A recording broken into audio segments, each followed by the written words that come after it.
Welcome to the Successful Nonprofits Podcast. I'm your host, Dolph Goldenberg, and today we are going to be talking with Kari Rosbeck about pivoting and resilience. I will say when we look back over the last year, if I'm a betting person, this probably gets released sometime in May, but we're recording this in March. So as we look back over the last year, March 2020 to March 2021, our world has really changed, and nearly every nonprofit organization has had to do a deep dive into pivoting and resilience over the last 12 months. Whether it's a legal organization that also finds a way to make sure their clients stay housed, an HIV/AIDS organization that finds a way to go from doing in-person clinic work to telemedicine and home testing for HIV, organizations across the country have just found new and unique ways to serve clients. And in some ways, these organizations are going to be even stronger as a result. But I also know this last year has been tough. It has been a time when, as organizations try to make change, they also feel challenged. They're feeling stretched. There are multiple constituencies, obviously the people they serve, but staff, board members, funders, who all might be having some discomfort around the rapid pace of change that has to happen. And that's why we wanted to get Kari Rosbeck on the show today. She is the longtime executive director of the Tuberous Sclerosis Alliance, based out of the D.C. area. And if you don't know what TSA is, it is a national nonprofit that raises awareness and research funds to fight tuberous sclerosis. And let me just share with you that her organization pivoted in three key ways. They, first of all, provide funding for research, and they also do some advocacy and some direct service work. So the first thing they did was they offered their research grantees an extension so that even though their labs were shut, they could continue to work on analyzing the data they already had. They also leveraged a mobile phlebotomy program. And when you think about this, this is a time when clinics and hospitals are overwhelmed. And if you think about in our own lives, none of us wanted to go to a clinic or hospital. So creating that mobile phlebotomy program really helped in two ways, probably. And the third thing that they did was they also implemented a research study to understand how COVID uniquely affects people with tuberous sclerosis. And so that's how they pivoted. But as Kari and I were talking, what we realized is what we needed to have a conversation about was pivots and resilience. Because really, there are few parts of our society that have better exemplified this than our nonprofit organizations. Hey, Kari, welcome to the podcast. Thanks, Dolph. Thanks for having me. Well, so I just kind of want to start by saying, can you describe what your organization's world looked like and how it changed from March of 2020 to May of 2020? Oof. We were on Capitol Hill conducting our fly-in last March when everything started to shut down. And we realized how lucky we were to have people from all over the country in DC that week. But by Thursday, we knew that we had to prepare to reschedule all of our spring events, that we were going to have to find different ways to raise funds in a virtual environment, that we were going to have to figure out how to keep research moving forward, despite the fact, as you said, research labs were closed, but research continues and the urgent need for people living with rare disease continues, specifically those with TSC. So from March to May, we looked at every sector of our business and how we could reimagine the plans that we had made. And a subsection of that too is in March, we thought maybe we were going to be closed down for a month, right? By April, we figured it was going to be at least till December. And that changed the paradigm completely. So we really had to think about first what we were going to do initially to stay afloat, and then what we were going to do the rest of the year to continue to deliver meaningful services. So as you started to think about those quick pivots when you thought it was just going to be a month or maybe 6 weeks, and by the way, I remember the same thing. with an organization where I was the interim. We were thinking, 6 to 8 weeks, hopefully we'll all be back. And we were very optimistic about this. We're like, yeah, we're all going to be back. But so as you think about those pivots that you were having to make, what were some of the speed bumps you were running into? So first, I got the staff together just 1 week after, or right before I think our office shut. It was a Friday and our offices were going to shut down Monday night. And I said, we got to figure out new ways to raise money that's not in the budget. And I think just wrapping our heads around what that meant. But we quickly pivoted to say, okay, what is our community going to need to get through this? What information are they going to need? How are we going to support that? And by the next week, we were scheduling meetings with our major donors to say, if we're closed 6 to 8 weeks, or we got to figure out how to pivot in business, will you support us? So we were already starting to have those conversations. Like you, I've been a CEO for a long time, and I lived through the Great Recession. So some of those warning signs were clear. And so my mind went directly to, we got to figure out a way to generate money in a way we did not anticipate. Mm-hmm. And so you said you started to do some unique digital things online. What were you doing? So we held in 11 weeks, beginning on March 23rd, 20 webinars through that time frame. It was almost like, when you go to a resort, you get your page for what your day or what your week's going to look like. So we started with, how do you school your children at home? Because people they were thrown into that. We had a big town hall webinar in partnership with another organization about what is COVID? How do you interact? How do you stay safe?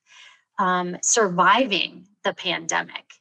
What's it like? Everything is going to change because you're going to have to stay home. So how do you survive that? And we had open discussions for our community that were dealing with a lot of anxiety. There's a lot of mental health issues associated with TSC, so we're trying to keep our community strong. And we did information on the drug chain supply because people were frightened that their medication wasn't going to get delivered or something was going to run out. The other thing we did was create a COVID landing page with all of the information. People could go to one place to get all the information. And then our leading physicians actually created a physician's guide. So there's some really unique medications that are used in TSC. And we also wanted to make sure that physicians knew how to prescribe that or to keep people on medications. So I know that, like a lot of organizations, you did so much to really quickly prep for COVID. Like, I know almost every nonprofit organization that I either was working with or am aware of had a COVID landing page and would say, okay, for our constituents, for our communities, here are some resources for you. Here are some things you can do. Had done webinars and those types of things. How internally did you rally the troops, so to speak, to really get them on board? So, as an example, I'm assuming people probably were working overtime, even if they were working from home. That's right. We had weekly check-ins every Thursday. We really wanted to maintain the culture of our team and our community, which is really all around working together and checking in, first of all, how people were doing personally, how they were surviving. The webinar series we actually produced as a team. So we had some people on our team that very uniquely have film degrees or theater degrees or photography degrees, and we really utilized their skill set. But every single person were part of planning the webinar series, finding the speakers, actually being a host. And so that culture of community and teamwork was really important. The other thing we did to kind of stretch people and to keep the normalcy in our community is we did a series called Telecommuting Tuesdays, where every single member of our team did a video of what it was like to work at home, and they got progressively more creative. I did the first, wasn't creative at all, but our younger members of our team, they got really creative, costume changes and all kinds of stuff. It was amazing to watch people really shine. Our CFO even did a take on Mr. Rogers, which we thought was hilarious. So really finding the humility and humanness of living through this pandemic as demonstrated by the adjustments each of us were making at home. I love that video series idea. That is such a clever way to do team building when you can't be in the same building. That's right. Exactly right. We did this staff retreat over the summer too, where we did a scavenger hunt where you had to recreate a famous painting while everybody was in a Zoom setting. And the things that people came up with were hilarious. One of the things I also wanted to make sure we talked a little bit about, and you mentioned it, but I want to jump back so we can really dive in. You know, so many of us in the nonprofit sector come from non-traditional paths. I mean, it's funny. I have a social work degree. I also have a master's of public administration. So I guess I come from kind of a traditional path. But the vast majority of people in our sector, that's not the path they come through. And so it's interesting because you were able to almost inadvertently or accidentally have this team of people with other skill sets beyond just being able to be your CFO or your operations person because of the path that they had arrived to the nonprofit world through. That's exactly right. The other thing that I would just want to point out in terms of nonprofit best practices, we do an OAD testing for team members before they join the staff, and we looked for a lot of flexibility for our team because our culture is ever changing. So in addition to non-traditional degrees like theater or photography or filmography, we look for a lot of flexibility just as an underlying personality trait. When people go virtual with these events, so we produced a virtual walk, run, ride with a lot of video, a lot of film, live camera work. It really came in handy, somebody who has a theater degree or somebody that's cut a lot of video that can put together some really compelling human interest stories that go with the why we are doing this walk virtually and why we need you, or what is the impact of our nonprofit in your life. And to be able to bring that to life almost in like a produced TV show. That's what we aim for in our events. It wasn't just taking a flat event and throwing it on Zoom. We really thought about the production elements that would create the human condition and really be moving and poignant to our community and to our community of donors. There's a phrase you used that still stuck with me, so I've got to ask you the ignorant question and ask you what it means. I think I heard you say OAD assessment. Organization. Oh, I know. I can't. Oh, sorry. No worries. I wanted to get a sense. So can you describe what the OAD, I think I might know what the OAD assessment is, but can you describe it? Yes. So it is basically a personality test. You go in and you mark the traits that your job will require and what you perceive the traits that are required in your job. And then it gives you a whole rating on somebody, what motivates somebody, what kind of work style they're going to have. Are they a detailed person or not? Are they flexible? That's what we really look for. So you have a range of somebody who's going to be very rigid, meaning they want the same schedule all the time. They don't want you to interfere in kind of their schedule, or somebody that's adaptive, that kind of go with the flow, or innovation or entrepreneurship, if you will.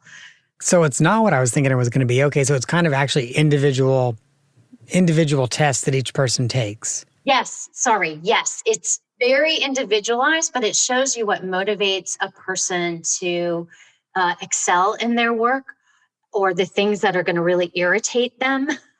It's been really helpful to us in hiring the right type of person for our culture. So you just helped me start to ask my next question. I was going to ask how you operationalize that OAD. So you do it as part of the recruitment process? We do. We have the most stringent recruitment process you can possibly imagine.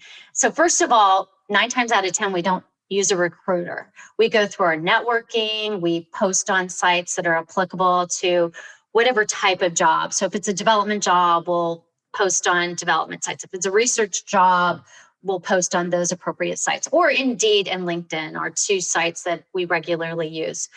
We'll take in all of our resumes. We'll calm down what we usually get, like 100 resumes off of Indeed, LinkedIn, or wherever.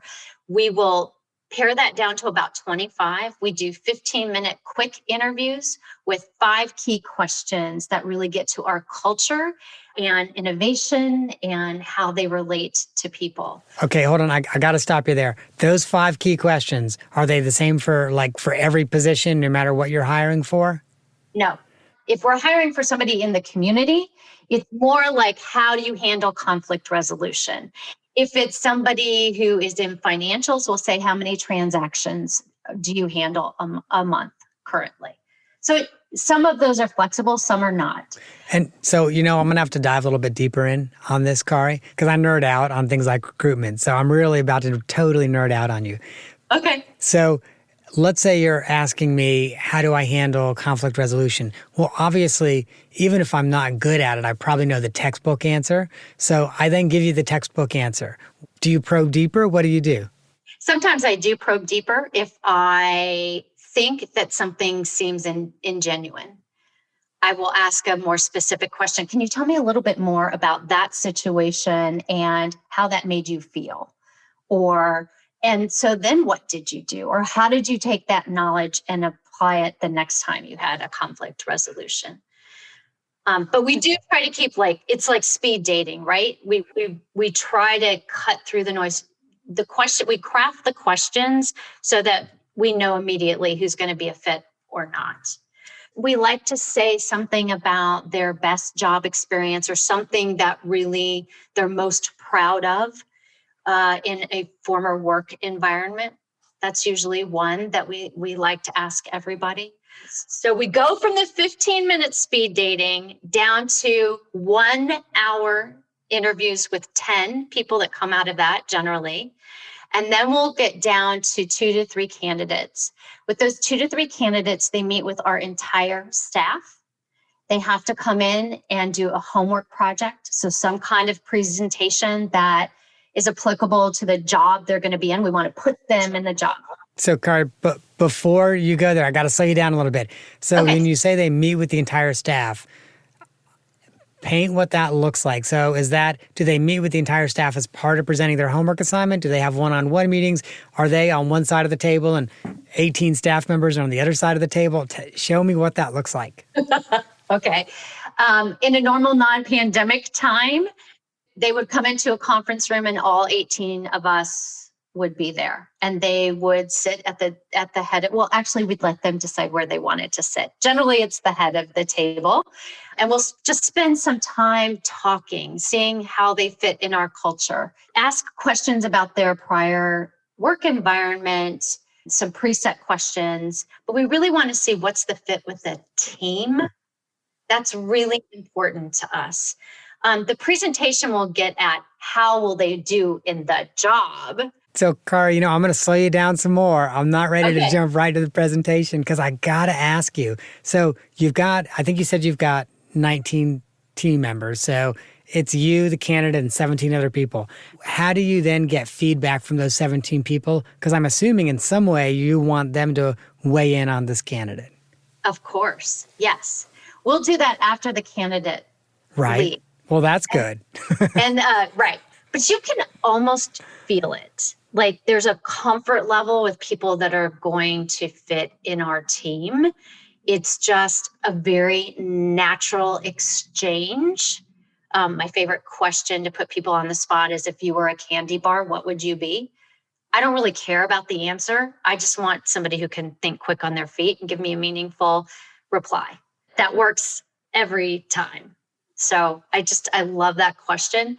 Somebody usually asks, what kind of pizza do you like? Because when we're not in COVID, we usually order pizzas on Friday. And it's, again, that is more of a comfort thing with fitting in with the team. We get to the hard questions. Tell us about your work experience. Tell us about a challenging situation and how you dealt with it and what did you learn from it? Or if you're a CFO, tell us about implementing new accounting software. There are those questions too, but really the ones that really get at the team and that comfort level. And you can tell a lot about somebody who's going to fit with our team because there's laughter and every team member asks a question. when somebody comes in and they're not a great fit, half the team will just sit back and watch. They won't be active. It's just a really interesting dynamic with our organization. And we have actually hired a director of medical affairs during the pandemic. So you had somebody come in and there were 18, little windows all over Zoom. Similar situation, just to watch the interaction with the team. And do you find that this conversation, interview, whatever you want to think of it with the team, do you find that it impacts diversity, equity, and inclusion at your organization as well? And if so, how? That's a great question. That's your surprise question. No, sorry. I'm not meaning for it to be a surprise, but I'm genuinely curious. Like, I know sometimes groups really gel with people who are a lot like them, and sometimes groups gel with people who are not a lot like them. But I'm just curious in terms of like the impact on DEI. Sure. I think that it's a combination. We have a pretty diverse staff, very diverse viewpoints. The main thing is people aren't afraid to share their viewpoints. And we're looking for somebody that carries that as well, that they'll gel with the team. And I think in that more casual environment, people feel less on the spot to present for the job, and they're just being comfortable in who they are. Right. So it sounds like what you have found is that if the other 17 people are already kind of a pretty diverse team, it makes it easier to recruit a diverse team if you're using this method. I think so, yes. We definitely don't all have the same personality traits. That I can tell you. So to your point about what happens when the candidate leaves and we sit down and decide who, in general, we are in agreement on who we want to go with. The times where we have not been in agreement, or there's been a 50-50 split, neither candidate has been right. Wow. When you say neither candidate has been right, does that mean you hire one of them and it ends up not working out? Or does that mean you say, let's keep looking? We've learned from our mistakes. I'll just say that. Let me say, I've made that mistake too, so yes. I'm not throwing any stones. No. I think sometimes we're so in need of hiring the staff person, we should listen to our gut when that happens. And sometimes you do have to start over if you don't have the right person. Mm-hmm. One of my mantras is an empty seat is better than a bad hire. I can always explain why it didn't get done if no one is filling that position. But if it's a bad hire, I can't explain it. So true. That is so true. So the last thing we do, so this OAD test is really important. I promise I will look it up and send it to you. No worries at all. So this is really important for personality fit too with the team. And as I said, is this person adaptable and flexible? Can they adapt with different environments? The last thing we do when we check references is we don't just say, how long were they there? What job did they do? It's really questions that probe in work habits, or if we had questions about one answer that somebody may have given, we'll format a question that will get at an underlying answer they may not have provided otherwise. So even our reference checks are not cookie cutter at all. Mm-hmm. So kind of like you, I'm a real fan of asking not just the would you hire them again question, but asking 8-9 questions. And really, literally, when I reach out to a reference, I will say, I would like 15 minutes of your time or 20 minutes of your time. And I mean, I'm going to take 20 minutes of your time because I have 8 questions I want to ask you. That's right. So I want to go back because the one thing I think we've not really delved deep into, I know you kept getting there, but I kept pulling you back into the meeting with the team. I'm sorry. But the homework assignment where they're doing a presentation. I'm also a huge fan of that. What does yours look like? So it depends on the position. When we were hiring a chief scientific officer, we asked them to come in with a 5-year research plan based on the TS Alliance's strategic plan. When we were hiring a community programs director, we asked them to come in and present on a new event that you would execute at the TS Alliance. When we have hired finance, we asked them to come in and talk about how they might implement new software for our financial reporting. So it really is very specific to the position, but in a way that puts them in the seat of that job. Nice. Really nice. So it sounds like when you are doing your recruitment, obviously you're looking for fit and you're looking for competence, but it sounds like part of what you ended up recruiting for as well is this resilience and this ability to handle change and manage change. That is exactly right. And I think that that's why we fared so well. Many of our colleagues in other organizations, of course, did that too. And I think that flexibility and those organizations that had a staff that could easily adapt found themselves in a good situation like we did. Oh my gosh, I love this. And, one of the things, and I say this all the time to my clients when I'm an interim chief executive, I try to live by this, that we've got to get hiring right. And if we don't get hiring right, really nothing else goes right. So I'm impressed and happy that that's where your focus is in part as a leader. Now, Kari, I have to make sure that I ask you the off the map question. And I think I've got a good one for you. Before we hit record, I learned that you have been commuting between Minnesota and your office in Silver Springs, Maryland. Now, you also shared with me that you're not currently flying and now you're driving, and that's a little bit of a long drive. I think you said it's like a 16-hour drive, and that's probably if you don't stop. So my question for you is, what are you playing on that drive? Do you have a playlist? Like, what are you doing to entertain yourself on that drive? That's such a great question. So the first time I did it, I called all my old high school friends, literally, that I hadn't talked to in a long time. And it was such a great way to, you're driving 16 hours, catch up with people, because we're often so busy in life, we just don't take the time to do that touch base. I also like to listen to news, which seems crazy, but when you live in the DC area and you work for a nonprofit that's dependent on policies or what the government is doing, I just always like to stay abreast of what's happening.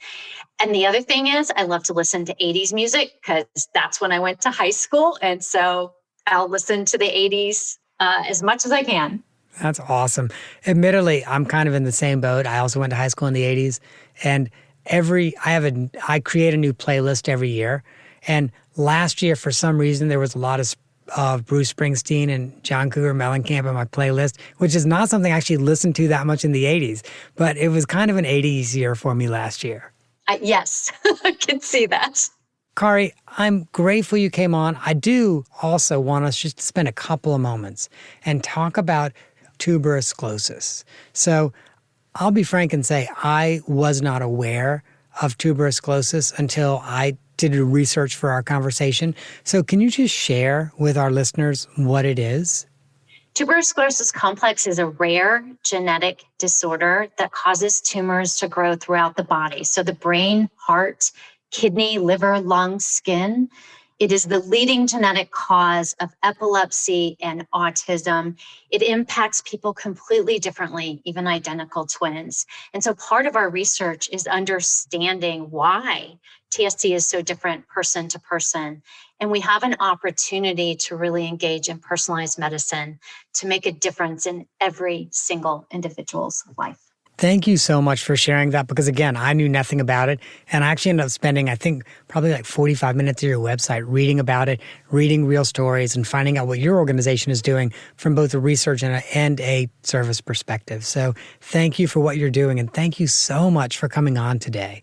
You're so welcome. It was a treat.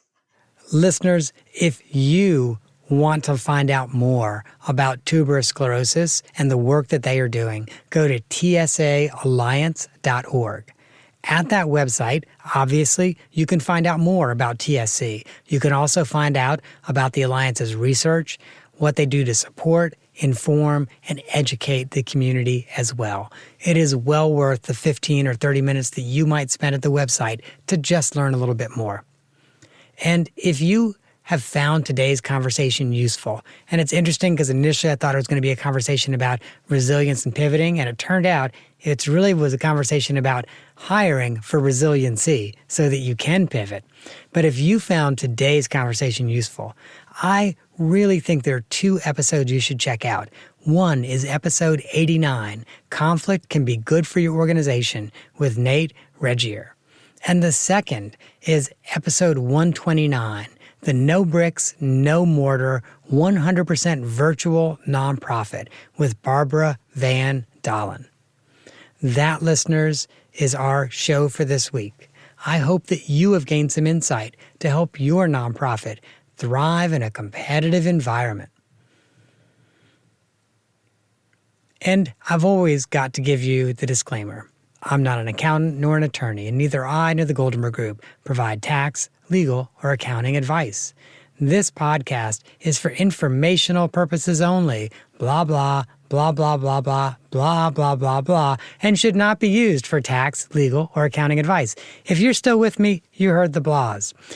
If that's what you're looking for, you should find a credentialed, licensed professional. And if you do not know who to reach out to in your community, contact me. If I know someone, I'm happy to make the connection.